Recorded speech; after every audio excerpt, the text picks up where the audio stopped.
अगर मैं तुमसे कहूँ कि तुम पूरे मॉडर्न ह्यूमन होके भी पूरे ह्यूमन नहीं हो, रुको रुको, मिरर में देखो अपना चेहरा, तुम्हारी स्किन, इम्यूनिटी, पेन सहने की क्षमता, शायद तुम्हारी डिप्रेशन ये या स्लीप पैटर्न, ये सब तुम्हारा है ही नहीं। ये किसी और इंसान का दिया हुआ है जो 40,000 साल पहले मर चुका है। उसका नाम था निएंडरथल, और सबसे शॉकिंग बात है वो आज भी तुम्हारे अंदर जिंदा है। तो दोस्तों आज बात करते हैं कि कौन थे ये निएंडरथल जो आज हम और तुम सब में इनके डीएनए मौजूद है, और ये खत्म कैसे हुए। दोस्तों इस वीडियो में आपको मिलेगा कुछ नया सुनने को। तो स्टार्ट करते हैं आज की ये इंटरेस्टिंग वीडियो। सो गाइस, ये निएंडरथल्स थे कौन? निएंडरथल्स कोई मॉन्स्टर नहीं थे, वो भी इंसान ही थे, बस थोड़े अलग थे। निएंडरथल्स का साइंटिफिक नाम होमो निएंडरथलाइस था। ये दोस्तों 4 लाख साल पहले इनका जन्म हुआ था, वो 40,000 साल पहले ये धरती पे रहते थे। उसके बाद ये धीरे धीरे विलुप्त हो चुके थे। ज़्यादातर ये यूरोप और वेस्ट एशिया के इलाके में रहते थे। जो इनका ब्रेन साइज था वो जो अभी के ह्यूमंस है, क्योंकि हम लोग हैं, उनसे ज़्यादा बड़ा था। और इनकी बॉडी थी हमसे छोटी थी, शॉर्ट थी, पर जो स्ट्रॉन्ग थी, मतलब कि होता है ना बॉडी बिल्डर टाइप की बॉडी थी, और हाइट छोटी थी। और ये ठंड को सह सकते थे क्योंकि ये वहीं रहते थे। यूरोप और एशिया में, यूरोप में आपको पता ही कि ज़्यादातर आइस से चल रही थी, और अभी भी वो ठंडा इलाका है, इसलिए वहाँ पे वैसे ही लोग इवॉल्व हुए।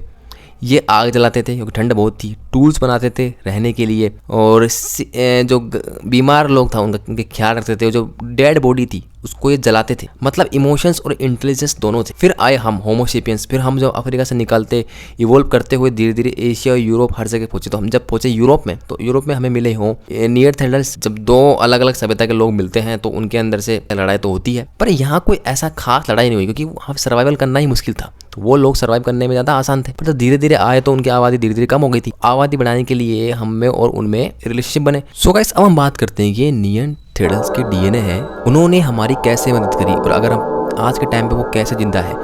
दोस्तों जो निएंडरथल्स के जीन्स थे वो नए वायरस से लड़ने में उन्होंने हमारी मदद की थी, और इम्यून सिस्टम था वो बहुत ज़्यादा मजबूत और फास्ट हो गया था। जो आज के टाइम में जो हम देखते हैं कि जो लोग कोविड से बचने में कामयाब रहे, मतलब बहुत हद तक उन्हें ज़्यादा कुछ हुआ नहीं, कोविड से आया ही नहीं उनके अंदर। मतलब उनके अंदर निएंडरथल्स का डीएनए बहुत ज़्यादा था कंपेयर टू अदर्स यूरोपियन लोगों के कंपेयर में। उनके अंदर ज़्यादा निएंडरथल्स का डीएनए था, इसलिए इन्हें कोविड से बचाया हुआ था। अब दोस्तों इसका असर हमारे स्लीप, पेन और डिप्रेशन में देखने को मिलता है। जैसे कि निएंडरथल्स जीन्स लिंक्ड है स्लीप डिसऑर्डर से, जैसे कि हमें। तो हम बात करते हैं दोस्तों जो स्लीप डिसऑर्डर है वो कैसे निएंडरथल्स से जो हमारे अंदर कैसे आया। दोस्तों जो यूरोप की एक्सट्रीम ठंड थी, दिन छोटे और रात लंबी होती थी, कभी कभी 24 घंटे अंधेरा रहता था यूरोप के अंदर, अभी ऐसा ही है। इसलिए निएंडरथल्स के जीन्स थे वो इरेगुलर स्लीप साइकिल्स के लिए बने थे, क्योंकि जब हम अफ्रीका में रहते थे तो हम आराम से चैन की नींद लेते थे। पर जैसे हम निएंडरथल्स के जीन्स यूरोपियंस के अंदर मिले तो बॉडी को जल्दी अलर्ट मोड में लाने के लिए आए थे। आज क्या होता है, उन्हीं जीन्स के कारण नींद लेट आती है, रात को बार बार उठना, सुबह हैवी लगना। इसका नाम है सर्केडियन रिथम डिस्ट्रीब्यूशन, जो एक साइंटिफिक नेम है। और ये दोस्तों in genetics Europe plus Asia के लोगों में ज़्यादा मिलते हैं, क्योंकि उनमें होमो निएंडरथल्स के डीएनए है। जैसे सिंपल एग्जांपल है, जैसे अपन है रात को 2 बजे भी कभी कभी उठ जाते हैं, और सुबह 9 बजे ज़ॉम्बी जैसे हो जाते हैं। मतलब कि हमें उस पर उठते ही लेजीनेस सी लगती है। दोस्तों ये इवोल्यूशन का ही साइड इफेक्ट है। नहीं तो हम जहाँ रहते थे अफ्रीका में, वहाँ तो जंगली जानवर थे, वहाँ तो हमें कुछ हो, मतलब कि हमें लेजीनेस हो ही नहीं सकती। हम सब कुछ जल्दी काम करते थे। जैसे ही हम यूरोप के अंदर आए और एशिया के अंदर आए तो हम थोड़े लेजी हो गए थे। वो भी इफेक्ट है, ये जो हमारे निएंडरथल्स थे इनका जीन्स हमारे अंदर मिला। जैसे डिप्रेशन, अब बात करते हैं डिप्रेशन में कैसे, सर्वाइवल मॉडल का हैंगओवर। अब निएंडरथल्स का ब्रेन का नेचर है डेंजर हर जगह है, प्रीडेटर अटैक्स हैं, फूड इनसिक्योरिटी है, एक्सट्रीम वेदर है, इसलिए उनका ब्रेन ओवर थिंकिंग के लिए बना था। हमेशा रोस्ट के सिनेरियो कैलकुलेट करते थे। ये ट्रेट उनके लिए लाइफ सेविंग था। आज के टाइम में क्या होता है, आज प्रीडेटर नहीं है लेकिन स्ट्रेस है, कंपैरिजन है, अनसर्टेनिटी है। सेम जीन्स अब anxiety, depression, negative through thought loops create कर देते हैं।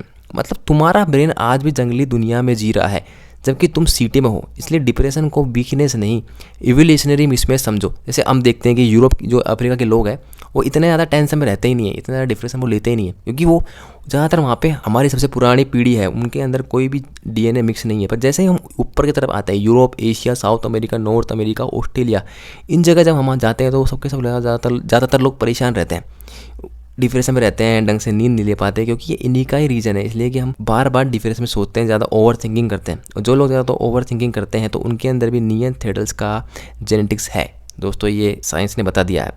ये तो यही सच है। निकोटिन एडिक्शन, गलत जगह चला गया सर्वाइवल। जैसे नियंथेरल जीन्स का काम क्या है? Dopamine regulation, stress relief, alertness बढ़ाना। जब वो जीन्स बने तो सिगरेट नहीं थी, निकोटिन का सोर्स प्लांट थे।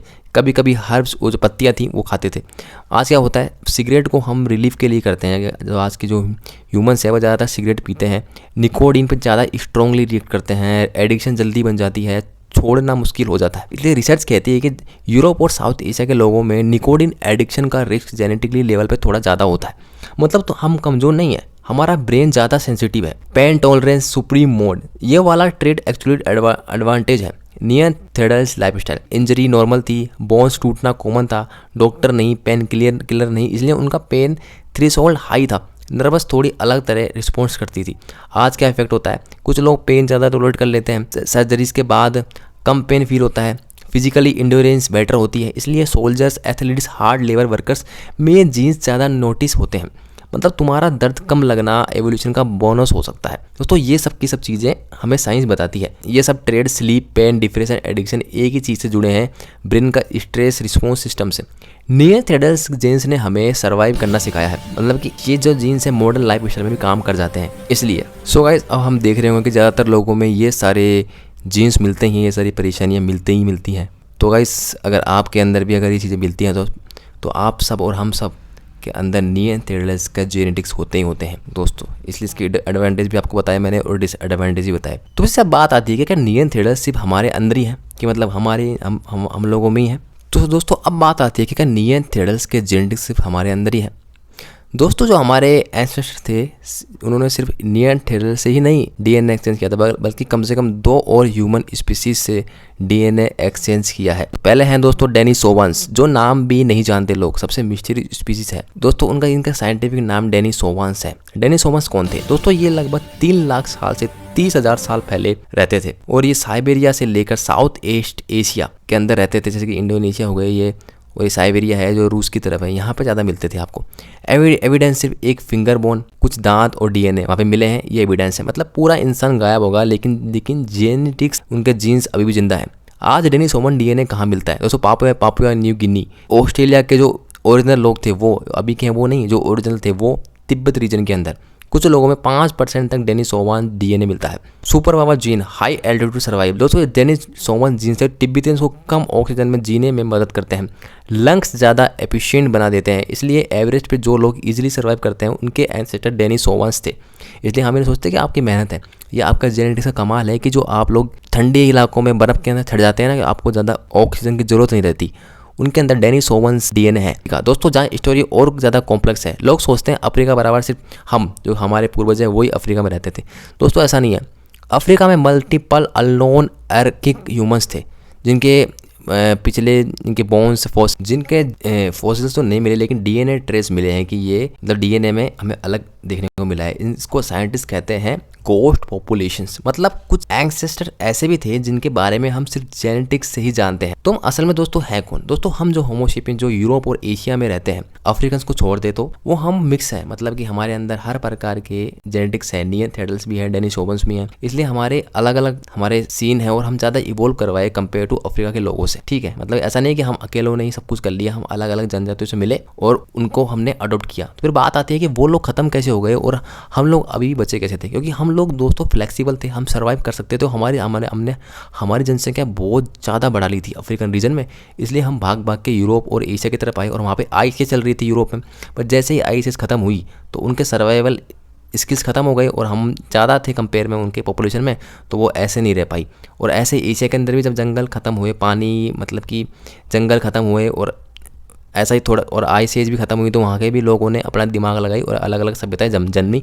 हम जानते हैं सिंधु घाटी सभ्यता, ये सब नई नई सभ्यताएं वहाँ पे आने लग गई थी। ठीक है, और ऐसे ही और जो ऑस्ट्रेलिया में वही अंग्रेज ऑस्ट्रेलिया में जाके उन्होंने ही पुरानी सभ्यता ख़त्म कर दी और अपने जो अंग्रेज दिखते हैं आपको वो सारे ब्रिटेन से गए। और वैसे ही फिर अमेरिका को भी खोज लिया और वैसे ही साउथ एशिया में भी वो साउथ अमेरिका में भी ये सब खोज गए। तो साउथ अमेरिका और America south America, North America, जो ऑस्ट्रेलियन रीजन्स हैं, ये सब के सब दोस्तों ये अभी के ही 18-17 सेंचुरी वाले अंग्रेज हैं। सो गाइस, इस वीडियो से हमें एक ही चीज़ सीखने को मिलती है कि जो होमोसेपियंस है, मतलब कि हम जो अभी के मॉडर्न ह्यूमंस हैं, वो और मॉडर्न ह्यूमंस भी कौन से जो कि यूरोप, एशिया में और ऑस्ट्रेलिया, अमेरिका, इन सब जगह रहते हैं, क्योंकि हम लोग सबसे मिक्स हो चुके हैं। यहाँ की जो जनजातियाँ थी उन सबसे हम मिक्स हो गए, इसलिए हम इन सबसे अलग दिखते हैं, जो इसलिए हम ज़्यादा ग्रोथ भी कर पाए और हमारे अंदर डिफरेंट लाइफ साइकिल्स आई, डिफरेंट ब्रेन्स आए, डिफरेंट DNA मर्ज हुए। और जो अफ्रीकन्स हैं, जिन्होंने बिल्कुल भी चेंज नहीं हो पाए और जिन्होंने बिल्कुल भी एक्सचेंज मिक्स नहीं हुए,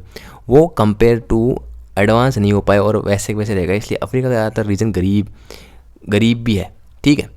और ऐसे ही हमारे अंदर टेंशन ज़्यादा है, उन लोगों के अंदर थोड़ी कम टेंशन है।